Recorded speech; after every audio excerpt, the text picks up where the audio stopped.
Om Swastiastu kepada Bapak Ibu dosen pengampu, kami dari kelas B2 kelompok 3 akan mempresentasikan tugas kelompok kami dari bab 1 sampai bab 5 yang akan diawali oleh teman saya. Saya IGD Studi Pratama, NIM 18049. Saya akan menjelaskan bab 1 yaitu pendahuluan. A. Latar belakang.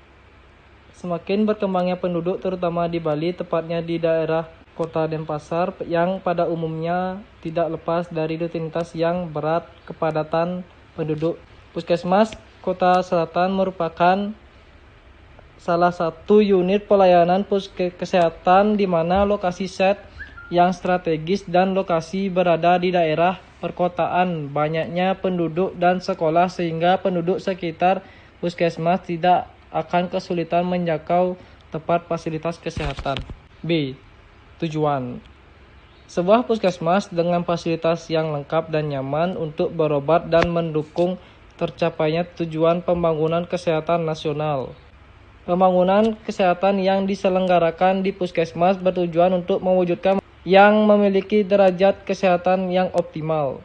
Tujuan puskesmas kami yaitu membuat dan menyediakan ruang lingkup untuk membina komunitas yang sehat serta desain puskesmas yang dapat memberi rasa nyaman dan ketenangan. A. Fungsi yang dirancang. Puskesmas adalah suatu unit organisasi dalam bidang pelayanan kesehatan yang bertanggung jawab menyelenggarakan pembangunan kesehatan di suatu wilayah. Adapun fungsi puskesmas diantaranya sebagai pusat pelayanan kesehatan perorangan, sebagai pusat pembangunan kesehatan masyarakat di wilayahnya. Terdapat jenis puskesmas menurut Departemen Kesehatan RI 2001 yaitu puskesmas perawatan. Puskesmas dilengkapi ruangan tambahan fasilitas yang untuk menyelamatkan pasien gawat darurat dengan tindakan operatif. 2. Puskesmas non perawatan. Dilakukan pelayanan kesehatan rawat jalan atau Direktorat Penelitian Pengabdian Masyarakat Teknologi Telkom 2012. B. Standarisasi dan regulisasi setempat. Kecamatan Kuta Selatan adalah sebuah kecamatan di Kabupaten Badung, Bali. Luasnya adalah 1113 meter persegi. Kecamatan ini mempunyai 26 kelurahan desa, yaitu Pesatu, Ungasan, Jembaran, Benoa, Tanjung. Di bab 3, Peraturan Menteri Kesehatan Republik Indonesia, satu kecamatan dapat mendirikan lebih dari satu puskesmas. Pendirian puskesmas harus memenuhi persyaratan yaitu keamanan, ketersediaan utilitas publik, pengelolaan kesehatan lingkungan, dan kondisi lainnya. Tidak didirikan di lokasi berbahaya seperti di zona topan, tidak di daerah rawan badai, dan lain sebagainya. B. Aksesibilitas untuk jalur transportasi, kontur tanah, penting pada perencanaan struktur, perencanaan sistem drainase. D. Fasilitas parkir, fasilitas keamanan, sangat penting untuk mencegah ketersediaan untuk utilitas publik. Puskesmas membutuhkan air bersih, pembuangan air kotor. Kondisi lainnya, puskesmas tidak didirikan di daerah sekitar saluran udara dengan tegangan tinggi. Ditetapkan nilai koefisien dasar bangunan atau KDB, KLB, KDH, GSB, dan GSP. Desain, misalnya ruangan pendaftaran. B. Area publik, misalnya laboratorium dan ruang rapat. Upaya kesehatan wajib, upaya kesehatan pengembangan, klinik IMS, dan VCT. Om Swastiastu, nama saya Bagus Bayu Pramana Putra, NIM 18034. Di sini saya akan melanjutkan presentasi dari teman saya. Presiden. Untuk presiden pertama, Puskesmas Kuta Selatan yang beralamat di Jalan Sri Kandi, nomor 40, Banjar Peminga, Kelurahan Benoa, Kecamatan Kuta Selatan, Kabupaten Badung. Untuk luas wilayah kerja 101,13 km. Mulai beroperasi 1982, Kepala Puskesmas Igusti Nurah B. Sastrawan DJ MKes.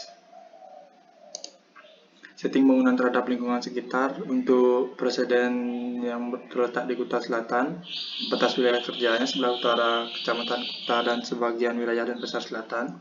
Sebelah timur merupakan Laut Teluk Benua, sebelah selatan dan barat merupakan Samudra Hindia. Setting bangunan terhadap tapak. Untuk tapak, setting bangunan terhadap tapak Puskesmas Kuta Selatan ini dapat dilihat di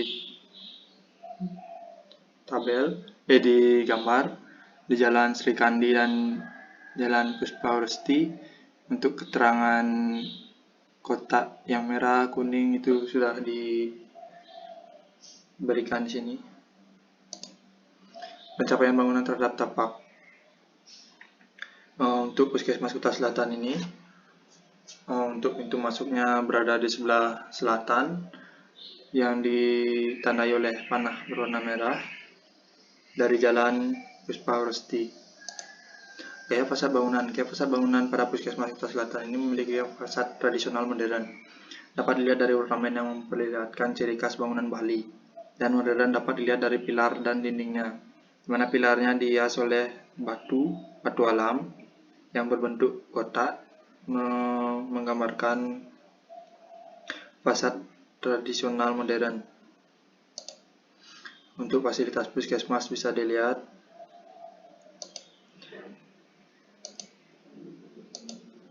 untuk presiden kedua, Pusat Kesehatan Umum Redwood Selatan, beralamat di West Jordan, Amerika Serikat. Pusat Kesehatan Redwood Selatan adalah fasilitas inovatif yang mempromosikan penjangkauan dan kesehatan. Bangunan ini secara strategis diorientasikan dalam kampus sipil West Jordan. Setting bangunan terhadap lingkungan sekitar. Berlokasi di perkotaan yang padat dan berada di pinggir jalan besar, maka mempermudah masyarakat sekitar untuk menemukan bangunan puskesmas ini. Setting bangunan terhadap tapak. Bentuk set puskesmas ini persegi dan langsung menjadi satu dengan kampus. Jadi untuk site dari puskesmas ini menjadi satu dengan kampus West Jordan, dan di sekeliling puskesmas merupakan area terbuka hijau. Pencapaian ke dalam bangunan pada tapak. Bangunan puskesmas ini memiliki satu entrance yang berada di sebelah utara tapak, yang ditandai oleh panah berwarna merah.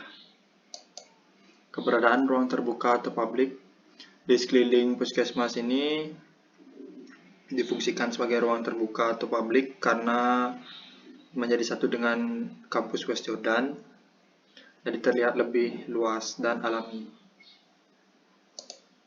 Pola sirkulasi dalam ruang. Menggunakan pola sirkulasi kurva linear yang merupakan gabungan dari pola garis lurus dan garis lengkung yang memanfaatkan topografi dengan cara mengikuti bentuk bangunan, karena puskesmas ini lebih banyak menerima pasien anak-anak. Gaya fasad bangunan. Gaya fasad bangunan puskesmas ini terlihat modern dengan postur keterbukaan yang disengaja. Model perancangan bentuk yang sederhana dan terdapat mural besar berwarna, beroperasi pada skala arsitektur, diproyeksikan melalui kaca dengan semangat guna menyediakan lingkungan untuk membina komunitas yang sehat. Sekian dari saya, terima kasih. Perkenalkan, saya kelas Rek B, nama Ibudus Dana Sanggeng, NIM 18036. Saya akan mempresentasikan konsep dasar dan tema rancangan. Adanya konsep dan tema yaitu dengan adanya isu, puskesmas adalah pelayanan pusat kesehatan masyarakat bertujuan untuk melayani masyarakat di wilayah kerjanya untuk memberikan pelayanan kesehatan. Kemudian adanya permasalahan, bagaimana membangun sebuah puskesmas dengan penataan ruang serta fasilitas yang baik, aman dan nyaman. Kemudian tujuan mendesain puskesmas, membangun sebuah puskesmas yang memberikan pelayanan kesehatan yang baik dan nyaman bagi pasien serta fasilitas yang memadai. Next, perumusan dan penyebaran konsep dasar. Dapat dilihat perumusan konsep dasar melibatkan pengertian, fungsi, dan iklim. Dari perumusan tersebut mengangkat konsep Sand Living sebagai tanggapan untuk bangunan puskesmas yang nyaman. Sand Living merupakan konsep yang mengutamakan keharmonisan antara tubuh dengan pikiran. artinya keseimbangan antara kesehatan dan perbuatan baik. Melihat dari fungsi utama yaitu pelayanan kesehatan, puskesmas diharapkan mampu menjadikan suatu tempat yang mendatangkan sehat, nyaman, dan menyembuhkan. Maka dari itu, konsep Zen Living diangkat guna menghadirkan desain puskesmas yang sederhana dan dapat membawa suasana nyaman bagi pasien. Implementasi penyebaran penerapan konsep Zen Living pada desain diterapkan dengan tampilan yang sederhana, penataan ruang teratur sesuai fungsi, dan pencahayaan yang optimal. Next. Perumusan dan penjabaran tema dasar. Dapat dilihat perumusan tema rancangan melibatkan tujuan, iklim, existing, dan tren arsitektur. Dari perumusan tersebut mengangkat tema rancangan tropis modern sebagai tanggapan untuk menampilkan puskesmas yang sederhana dan megah. Arsitektur tropis modern adalah gaya desain arsitektur yang merupakan jawaban dan bentuk adaptasi bangunan terhadap iklim di suatu daerah tropis. Ciri-cirinya adanya upper step pada bangunan, jendela yang tidak terlalu besar, kemiringan atap 30 derajat, orientasi bukaan jendela ke arah utara atau selatan, menggunakan material lokal, dan bangunan dengan warna terang. Implementasi penjabaran penerapan tema rancangan pada desain diterapkan dengan tampilan bentuk bangunan yang dinamis dan sederhana. Penggunaan material dan struktur ramah lingkungan yang mudah didapatkan di wilayah lokal. Sekian presentasi dari saya, terima kasih. Saya Nima Diana Widya NIM 1832 akan menjelaskan tentang program fungsional. Pada pelaku utama yaitu pasien balita, aktivitas kebutuhan ruang jenis ruang yang bisa dilihat pada tabel. Pasien anak-anak, aktivitas kebutuhan ruang dan jenis ruangnya bisa dilihat pada tabel. Pasien remaja, aktivitas kebutuhan ruang dan jenis ruangnya bisa dilihat pada tabel. Pasien dewasa, aktivitas kebutuhan ruang dan jenis ruangnya bisa dilihat pada tabel. Sivitas pasien lanjut usia atau lansia, aktivitas kebutuhan ruangnya dan jenis ruangnya bisa dilihat pada tabel. Pasien ibu hamil, aktivitas kebutuhan ruangnya bisa dilihat pada tabel. Untuk pasien psikologis, aktivitas kebutuhan ruang dan jenis ruangnya bisa dilihat pada tabel. Tenaga medis, yaitu ada dokter umum dan dokter gigi. Untuk aktivitas kebutuhan ruang dan jenis ruangnya bisa dilihat pada tabel. Pada dokter psikologis, dokter spesialis kandungan, aktivitas kebutuhan ruang dan jenis ruangnya bisa dilihat pada tabel. Dokter spesialis anak dan bidan, aktivitas kebutuhan ruang dan jenis ruangnya bisa dilihat pada tabel. Untuk tenaga paramedik ada perawat dan apoteker, aktivitas kebutuhan ruang dan jenis ruangnya bisa dilihat pada tabel. Asisten apoteker dan analis, aktivitas kebutuhan ruang dan jenis ruangnya bisa dilihat pada tabel. Untuk ahli gizi, aktivitas kebutuhan ruang dan jenis ruangnya bisa dilihat pada tabel. Untuk tenaga non-medis ada administrasi atau staff, sopir, dan cleaning service. Aktivitas dan kebutuhan ruang dan jenis ruangnya bisa dilihat pada tabel. Lalu struktur organisasi puskesmasnya bisa dilihat pada bagan. Untuk rekapitulasi kebutuhan ruang berdasarkan fungsinya, jadi dari kesimpulan fungsional ini ada beberapa rekapitulasinya kebutuhan ruang, yaitu ada pelayanan medis terdiri dari UGD, poli umum, poli gigi, poli imunisasi, poli MTBS, poli kebutuhan tumbuh kembang anak, poli KIA, poli KB, poli lansia, ruang ASI, poli jiwa, ruang persiapan persalinan, ruang pasca persalinan, ruang tindakan, ruang pemeriksaan khusus, ruang komunikasi, informasi, dan edukasi, ruang rawat inap kelas 3 dan 2. Untuk penunjang medisnya ada laboratorium, ruang sterilisasi, ruang farmasi atau apotek, ruang jaga petugas, ruang pendaftaran, dan rekam medik. Untuk penunjang non-medisnya ada ruang kepala puskesmas, ruang rapat, gudang, pesatpam, kamar mandi umum, kamar mandi pengelola, kamar mandi rawat inap, ruang tunggu, ruang administrasi, loket pembayaran, ruang cuci, kamar mandi poli KIA, ruang genset, dan tempat suci. Untuk fasilitas tambahannya ada dapur, garasi ambulans, garasi puskesmas, keliling, parkir roda 2, parkir roda 4, dan area bermain anak, serta area yoga. Program performansi. Jenis ruangnya UGD, ruang rawat inap, poli umum, poli gigi, poli imunisasi, poli MTBS, poli tumbuh kembang anak, poli KIA, poli KB, poli lansia, ruang ASI, poli jiwa. Untuk kelompok fungsi, sifat ruang, suasana ruang, penghawaan, pencahayaan, jenis bukaan, dan looksnya dapat dilihat pada tabel. ruang persalinan, ruang pasca persalinan, ruang tindakan, ruang pemeriksaan khusus, ruang QE, ruang rawat inap, laboratorium, ruang sterilisasi, apotik, ruang jaga, ruang pendaftaran medik, dapur. Untuk kelompok fungsi sifat ruang, suasana ruang, penghawaan, pencahayaan, jenis bukaan, dan luksnya bisa dilihat pada tabel. Untuk garasi ambulans dan puskesmas keliling, parkir, area bermain, area yoga, ruang kepala puskesmas, ruang rapat, gudang, pesatpam, kamar mandi umum, kamar mandi pengelola, kamar mandi rawat inap, ruang tunggu. Untuk kelompok fungsi, sifat ruang, suasana ruang, penghawaan, dan pencahayaan, jenis ruang, dan luksnya dapat dilihat pada tabel. Untuk ruang administrasi, loket pembayaran, ruang cuci, kamar mandi polikia, kelompok fungsi, sifat ruang, suasana ruang, penghawaan, dan pencahayaannya, jenis bukaan, dan luksnya dapat dilihat pada tabel. Nama saya Etika Cahyabulan, NIM 1862122041. Di sini saya akan menjelaskan mengenai program arsitektural yang menjabarkan kebutuhan furniture sampai keluaran luas ruangan. Yang pertama ada UGD dengan luas ruangan 29 meter persegi. Berikutnya ada poli dengan beberapa kriteria yang sama, mulai dari poli umum, lansia, KIA, KB, jiwa, ruang tindakan, dan ruang pemeriksaan khusus dengan total luas ruangan 20 meter persegi.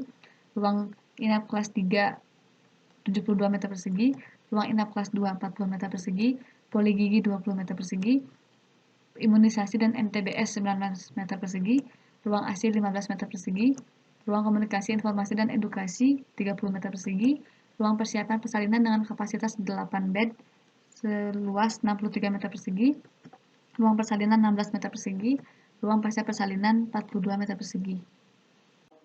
Yang berikutnya yaitu poli tumbuh kembang anak, di mana poli tumbuh kembang anak ini memberi 3 pelayanan, yaitu fisioterapi yang berupaya menangani gangguan tumbuh kembang anak seperti lambat berjalan.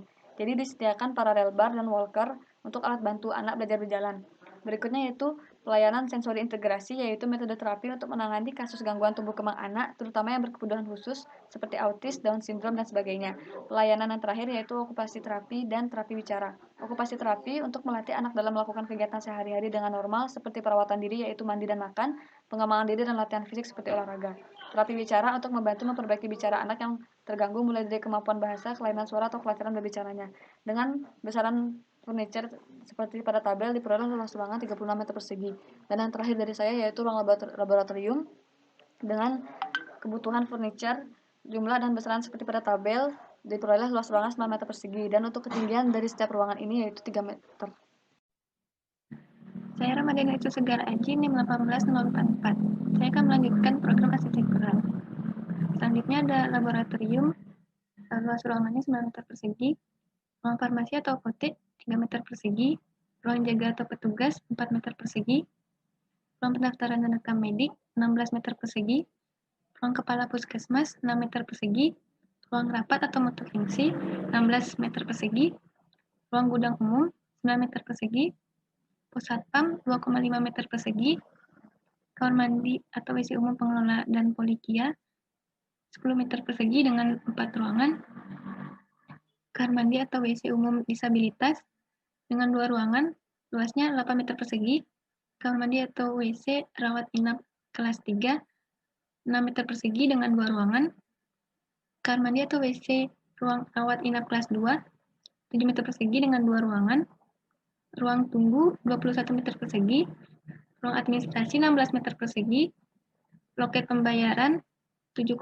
meter persegi, ruang cuci linen 7 meter persegi, dapur atau pantry 17 meter persegi, garasi ambulans 12 meter persegi, garasi puskesmas keliling 25 meter persegi, parkiran roda 2 pengunjung 90 meter persegi, parkir roda 4 pengunjung 150 meter persegi, parkiran roda 2 staf 60 meter persegi, parkir roda 4 staf 60 meter persegi, area bermain yaitu 36 meter persegi, area yoga 29 meter persegi, tempat suci 10 meter persegi, ruang genset 12 meter persegi.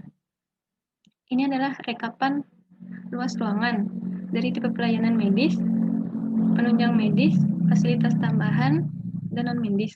Total luas ruangannya 617 meter persegi. Total luas garasi 27 meter persegi. Jadi perhitungan kebutuhan luas lahan, total luas ruangan lantai 1 443 meter persegi, dengan total luas ruangan lantai 2 310 meter persegi, 20% dari total luas lantai 1 yaitu 88,6 meter persegi. 20% dari total luas lantai 1 ini digunakan sebagai sirkulasi transportasi vertikal. Jadi total luas lantai 1 plus sirkulasi transportasi vertikal yaitu 531,6 meter persegi atau 530 meter persegi. KDB-nya 40%, yaitu 530 meter persegi. Ruang terbuka hijau 60%, yaitu 795 meter persegi. Total kebutuhan luas lahan jadi 1.325 meter persegi.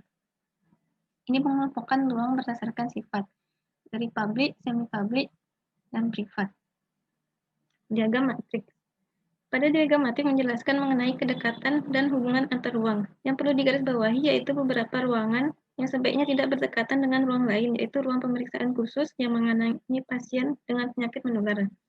Untuk ruang sterilisasi dan laboratorium juga cenderung berjauhan dengan ruangan lainnya, karena di samping bersifat privat, ruangan tersebut juga harus terjaga dari segi kebersihan dan keamanan. Lalu ada diagram bubble. Terdapat 3 kelompok sifat ruang, yaitu publik, semi-privat, dan privat. Yang pada diagram bubble berikut kami bedakan berdasarkan warnanya. Publik berwarna biru, semi-privat berwarna hijau, dan privat berwarna merah. Untuk poli dikelompokkan menjadi 2 kelompok besar, yaitu poli untuk pasien ibu dan anak terdiri dari poli anak, poli KB, poli KIA, poli MTSB, poli imunisasi, dan poli TK anak. Dan poli untuk pasien remaja sampai lansia terdiri dari poli umum, poli lansia, dan poli jiwa.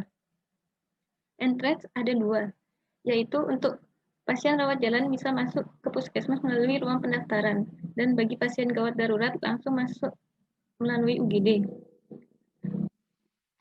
Ruangan yang perlu mendapatkan view dengan tingkat sangat baik yaitu ruang-ruang poli dan area yoga dan taman bermain anak yang letaknya outdoor.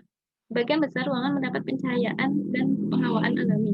Ruangan-ruangan privat seperti ruang laboratorium, ruang sterilisasi, dan beberapa area privat lainnya diletakkan berjauhan dengan area publik agar terdapat batasan antara akses pengelola dengan akses pengunjung, yaitu pasien. Untuk ruang bersalin menggunakan sistem akustik untuk meredam suara. Sekian presentasi saya akan diberikan oleh teman saya.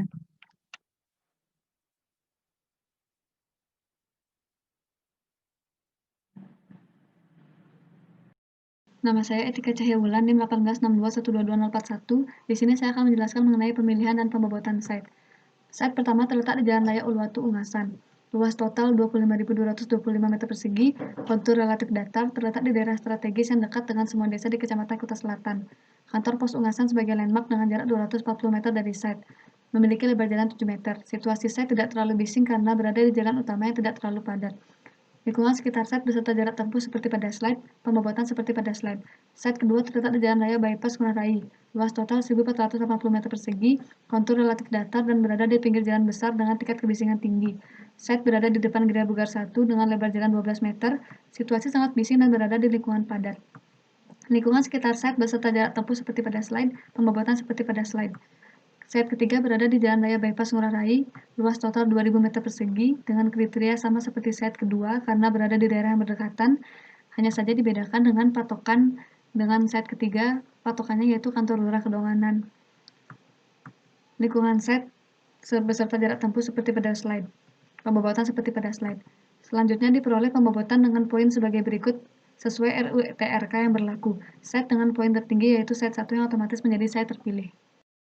Berikutnya yaitu site terpilih. Site terpilih terletak di Kecamatan Kuta Selatan, Bandung, tepatnya di Jalan Raya Uluwatu yang mencakup 6 desa di sekitarnya. Site existing Puskesmas 1 Kuta Selatan berada di ujung timur Kecamatan Kuta Selatan. Maka dari itu kami memilih site di tengah yang juga minim fasilitas kesehatan dengan tujuan agar akses lebih dekat dari semua desa. Detail site ini memiliki ukuran lebar depan 25 meter, panjang 42 meter, dan lebar belakang 30 meter, dengan bentuk memanjang di pojok selatan site dengan luasan tapak yang terpakai yaitu 1.325 meter persegi. Site ini telah memenuhi kategori puskesmas berdasarkan Permenkes RI nomor 43 tahun 2019, baik dari segi persiapan penduduk maupun wilayah. Berikutnya yaitu analisa site. Analisa pertama yaitu vegetasi dengan tujuan mengetahui dan menentukan vegetasi yang dipertahankan. Ada 4 jenis pohon existing yaitu akasia, terengguli, mahoni, dan gamal. Yang dipertahankan hanya gamal dan akasia di titik yang telah ditentukan. Vegetasi yang dipertahankan berada di sisi timur site yang bertujuan meredam kebisingan, menghalangi sorotan matahari langsung dari timur, dan estetika landscape. Berikutnya yaitu analisa BUA. Bagian timur yang berbatasan dengan jalan raya selebar 7 meter terpotong sepadan jalan 4,5 meter. Sisi lainnya terpotong sepadan tetangga selebar 1 meter sehingga luasan site setelah terpotong sepadan adalah 1.100 meter persegi dengan perbandingan 40% KDB dan 60% RTH. Selanjutnya yaitu analisa kontur set bertujuan menentukan bagian set yang akan infill. Set cenderung datar dengan elevasi tertinggi di barat set. Bagian timur set akan digali untuk parkiran dan utara tengah set diuruk setinggi level plus 75 cm dari jalan dan sebagian sisanya dibiarkan untuk menampilkan perbedaan elevasi yang alami sebagai elemen landscape. Berikutnya yaitu analisa klimatologi bertujuan menentukan arah bukaan sesuai keadaan site. Berdasarkan data angin darat dan angin laut, diputuskan bukaan untuk penghawaan diminimalisir pada bagian utara agar keadaan ruangan tidak terlalu dingin di malam hari. Potensi view terbaik ada di sisi utara dan barat site, jadi bukaan untuk view diutamakan pada area utara dan bagian barat dioptimalkan sebagai area landscape. Dan minim bukaan untuk menghindari dampak panas matahari sore yang berakibat ruangan menjadi pengap di malam hari. Selanjutnya yaitu analisa kebisingan bertujuan menentukan kondisi kebisingan pada set dan penanganannya secara teknis. Berdasarkan data sumber dan tingkat kebisingan, penanganan yang dilakukan dapat dengan pemanfaatan sepadan yaitu memundurkan bangunan agar jauh dari sumber dan tingkat kebisingan tertinggi yaitu jalan raya, dan vegetasi existing yang dipertahankan di timur set dapat meredam kebisingan agar tidak terlalu terdengar bising di dalam bangunan. Berikutnya yaitu analisa pencapaian alternatif untuk menentukan posisi arah keluar masuk pengunjung. Area entrance terletak di Jalan Raya Uluwatu dapat diakses dari 3 arah, yaitu Jalan Raya Kampus Undut dari arah utara, Jalan Bali Cliff di arah timur, dan Jalan Raya Uluwatu dari arah selatan. Berdasarkan pertimbangan kepadatan dan sirkulasi kendaraan menuju tapak, jalur keluar masuk pengunjung dipisahkan untuk mencegah terjadinya penumpukan kendaraan dan diberi signature untuk mempermudah pengunjung mengetahui jalur keluar masuk tapak. Berikutnya yaitu analisa softscape dan hardscape bertujuan menentukan elemen hardscape yang mampu memberi kenyamanan bagi pasien dan civitas pengguna puskesmas. Penggunaan hardscape memilih paving block untuk area parkir dan teras socor dan palimanan untuk jalan setapak. Tanaman yang digunakan dipilih berdasarkan pertimbangan fungsi dan estetika. Terakhir yaitu analisa utilitas bertujuan menentukan sistem utilitas yang digunakan. Sistem kelistrikan didapat dari PLN menggunakan cadangan dari genset dengan skema seperti pada slide. Air berasal dari PDAM dan ditampung pada ground tank di bagian belakang set yang posisinya cenderung tinggi dengan skema seperti pada slide. Untuk air kotor padat dialirkan ke septic tank kemudian peresapan dan ke saluran kota, sedangkan air kotor cair langsung ke peresapan kemudian ke saluran kota. Untuk sampah pada puskesmas terdiri dari 2 jenis yaitu sampah medis dan non-medis dengan pengolahan yang terpisah agar tidak mengakibatkan pencemaran. Sekian presentasi dari kelompok kami. Kami ucapkan terima kasih dan kami tutup dengan Parama Santi. Om Santi Santi Santi Om.